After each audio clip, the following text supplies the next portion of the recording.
নমস্কার বন্ধুগণ, সবাইকে জানাই জন্মাষ্টমীর শুভেচ্ছা ও অভিনন্দন। আজ জন্মাষ্টমী, তাই বাড়িতে তার ছোটখাটো একটা আয়োজন তোড়জোড় চলছে।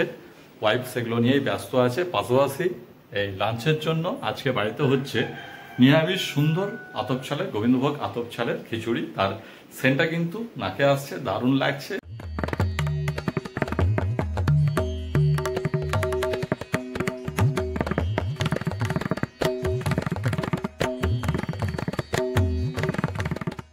আজকে আমরা আলোচনা করব এই যে কয়েনটা দেখছেন, অ্যালুমিনিয়াম কয়েনটা, এই কয়েনটা নিয়ে।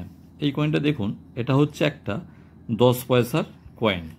আর এই যে 10 পয়সার কয়েনটা একটু জুম করছি, ভালো করে দেখুন। এটা হচ্ছে অ্যালুমিনিয়ামের কয়েন। আর সিকিউরিটি এজগুলো দেখুন, আর পেছনে যে ছবিটা রয়েছে, সিম্বলটা রয়েছে, সেটা দেখুন। এবং এতে কী লেখা রয়েছে সেটা দেখুন, ভালো করে দেখুন। কী লেখা রয়েছে? Happy child nation প্রাইডস। তো এই যে দেখুন কত সাল, 1979 সাল। এই যে কয়েনটা দেখছেন, চলুন আজকে এই কয়েনটার ডিটেলসেই আমরা যাব। এই কয়েনটা নিয়ে রিসার্চ করব এবং এটা নিয়ে আজকে ভিডিওটা থাকছে। এই কয়েনের কি দাম, বাজার মূল্য কত, এবং এই কয়েনটা স্মারক কয়েন কিনা। এবার বাকি যে কয়েনগুলো দেখছেন, এখানে দেখুন অনেক ধরনের কয়েন দেখা যাচ্ছে। এর পরে পরে পার্ট পার্ট করে ভিডিও করে এক একটা কয়েন নিয়ে পরবর্তী সময় এক একটা কয়েনের প্রত্যেকটা আলাদা ডেডিকেটেড ভিডিও নিয়ে আপনাদের সামনে হাজির হব। বন্ধুরা, আপনার ঘরে ধুলোয় জমে থাকা ছোট্ট 10 পয়সার কয়েনটাই হয়তো আপনাকে অনেক টাকা এনে দিতে পারে। কি জানেন, এখনকার বাজারে এই 10 পয়সার কয়েনের দাম কয়েকশো টাকা থেকে কয়েক হাজার টাকা পর্যন্ত উঠেছে। আজকের ভিডিওতে আমি আপনাদের সাথে শেয়ার করব এমনই একটি 10 পয়সার কয়েন। কেন এগুলো দামি, কেন এগুলো কালেক্টরদের কাছে অমূল্য, আর আপনি কিভাবে চিনবেন নিজের কাছে থাকা কয়েনটির আসল দাম। প্রথমে 10 পয়সার কয়েনের ইতিহাস সম্পর্কে আমরা একটু জেনে নিই। 1957 সালে ভারত সরকার ডেসিমেল কারেন্সি সিস্টেম চালু করে, আর তখন থেকেই 10 পয়সার কয়েন বাজারে আসে। সে সময় এগুলো তৈরি হতো কপার নিকেল দিয়ে। একে বলা হতো নয়া পয়সা। 1 টাকা সমান 100 নয়া পয়সা। তাহলে 10 নয়া পয়সা মানে হচ্ছে 1-এর 10 টাকা। এর আকৃতি ছিল স্ক্যালপ সাইডের, অর্থাৎ সাইডের 8 সাইডের। ওজন প্রায় সেই সময় 4 গ্রাম। 1964 সাল থেকে নয়া পয়সা বাদ দিয়ে শুধু পয়সা লেখা শুরু হয়। 1968 সাল থেকে কয়েনের ধাতু পরিবর্তন করে নিকেল ব্রাশ ব্যবহার করা হয়। 1980 দশকে আবার অ্যালুমিনিয়াম ও পরে স্টেইনলেস স্টিলের ব্যবহার শুরু হয়। 1990-এর দশকে শেষের দিকে মুদ্রাস্ফীতির কারণে 10 পয়সা আস্তে আস্তে ধীরে ধীরে অচল হতে শুরু করে। 2011 সালে ভারত সরকার আনুষ্ঠানিকভাবে 25 পয়সার নিচে সমস্ত কয়েন বন্ধ করে দেয়। তাই আজ 10 পয়সার কয়েন ইতিহাসের পাতায় স্থান পেয়েছে। এখন এগুলো মূলত কালেক্টর এবং যারা এই নিউমিসম্যাটিক যারা আছে, অর্থাৎ পুরনো কয়েন কেনাবেচা করে, তাদের কাছেই এগুলো মূলত মূল্যবান। বিশেষ করে 1957 থেকে 1970 সাল পর্যন্ত কপার নিকেলের এই স্ক্যালপ শেপ কয়েন। আজ আমরা যে কয়েনটা নিয়ে আলোচনা করব সেটা হচ্ছে 1979 সালের চাইল্ড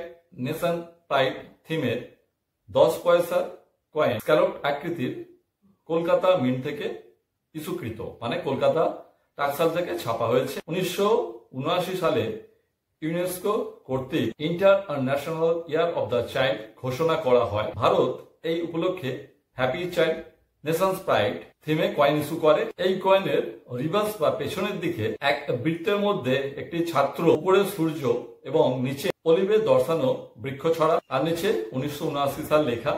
আর এখানেই দেখবেন মিনমার্কটা থাকে, যেটায় কোনো মিনমার্ক দেওয়া নেই, মানে সেটা হচ্ছে কলকাতা মিনমার্ক, মানে কলকাতা টাকসালের ছাপা।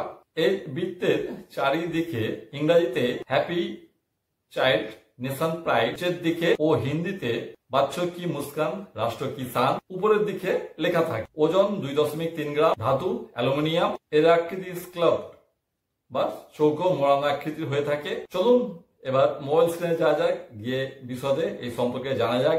আমাদের যে গুগল লেন্সে ফেলবো সেখান থেকে দেখবো যে ডিটেলস কি পাওয়া যাচ্ছে, কি আসছে, সেই তথ্যগুলো নেবো। পাশাপাশি চ্যাট জিপিটিতে যাবো, সেখান থেকেও দেখবো, নিয়ে আমরা এই রিসার্চ করব, এই কয়েনটা নিয়ে রিসার্চ করে দেখবো আমরা কোন জায়গায় পৌঁছাই, সেখান থেকে আমরা একটা সিদ্ধান্তে উপনীত হব।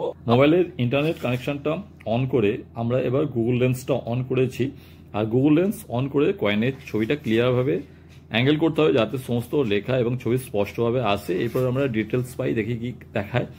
This particular coin is a happy child nations pride commemorative issue minted in 1979 to celebrate the International Year of the Child. It is a scallop-shaped coin made of aluminum. এবার আমরা গুগলে যে এআই সেখানে গিয়ে সার্চ করে দেখব যে এই স্মারক কয়েনটা আমাদের কি দেখাচ্ছে। এখানেও আমরা ডিটেলস পাচ্ছি যে 1979 সালে এটা স্মারক কয়েন এবং কোথা থেকে কি মিন্ট হয়েছিল তার সমস্ত ডিটেলস আমরা এখান থেকে দেখতে পাচ্ছি।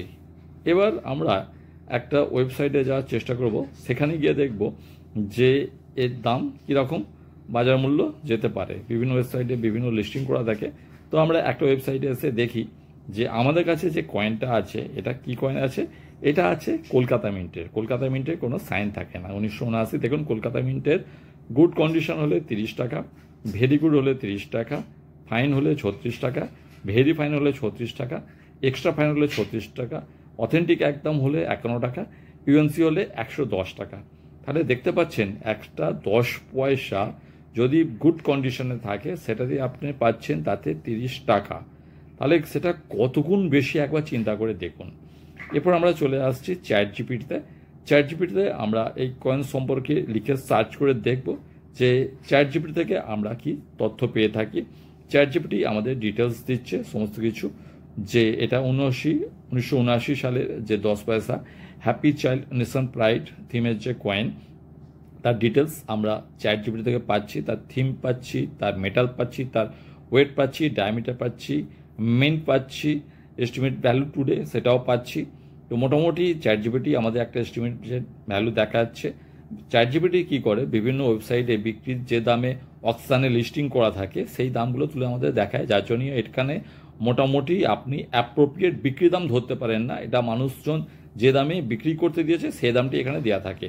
তো মোটামুটি 120 থেকে 200 মধ্যে দেখা যাচ্ছে, এটা এখানে দাম দেখাচ্ছে। আপনারা এই ধরনের কয়েনগুলো বিক্রি করতে পারেন যে সমস্ত নিউমিসম্যাটিক ডিলার আছে, অর্থাৎ যারা পুরনো কয়েন কেনাবেচা করে, সেই ধরনের কয়েন কেনাবেচা জায়গায় আপনারা যান, সেখানে বিক্রি করতে পারেন। যেমন কলকাতা জিপিওর অপোজিটে যে এই কয়েন কেনাবেচা মার্কেট বসে, সেখানে আপনারা গিয়ে বিক্রি করতে পারেন। বা বর্তমানে যে কয়েন এক্সিবিশন চলছে, আমার বিগত ভিডিও আপনাদের জানিয়েছি যে কোথায় কয়েন এক্সিবিশন চলছে, সেই কয়েন এক্সিবিশনে গিয়ে আপনারা বিক্রি করতে পারেন। সেখানে আপনারা যে সমস্ত এক্সপার্ট আছে তাদের কাছে গিয়ে দেখাতে পারেন। পাশাপাশি আপনারা এগুলো অনলাইনে বিভিন্ন অকশন ওয়েবসাইটে বিক্রি করতে পারেন। এছাড়া এগুলো আপনারা বিভিন্ন অনলাইন মার্কেট প্লেসে বিক্রি করতে পারেন। আর হ্যাঁ, বাজারে অনেক নকল কয়েন ঘুরছে, তাই বিক্রি করবার আগে অবশ্যই একবার এক্সপার্টের সাথে পরামর্শ করে নেবেন, যাচাই করিয়ে নেবেন। অষ্টমীর দুপুরে লাঞ্চে থাকছে আলু ভাজা, বেগুন ভাজা, পটল ভাজা, আর তার সাথে এই গোবিন্দভোগ আতপ চালের খিচুড়ি। বন্ধুগণ, তাহলে আজকের ভিডিওটা আপনাদের কেমন লাগলো? ভালো লাগলে অবশ্যই একটা লাইক দেবেন। পাশাপাশি আমাদের চ্যানেলের ভিডিওগুলো যদি আপনাদের ইনফরমেটিভ মনে হয়, যদি মনে হয় এখান থেকে আপনারা কোনো তথ্য পান, আপনাদের উপকার হয়, তাহলে চ্যানেলটি অবশ্যই লাইক, শেয়ার অ্যান্ড সাবস্ক্রাইব করে সঙ্গে থাকুন। দেখা হচ্ছে আবার পরে কোনো গল্পে। টাটা, বাই বাই, নমস্কার।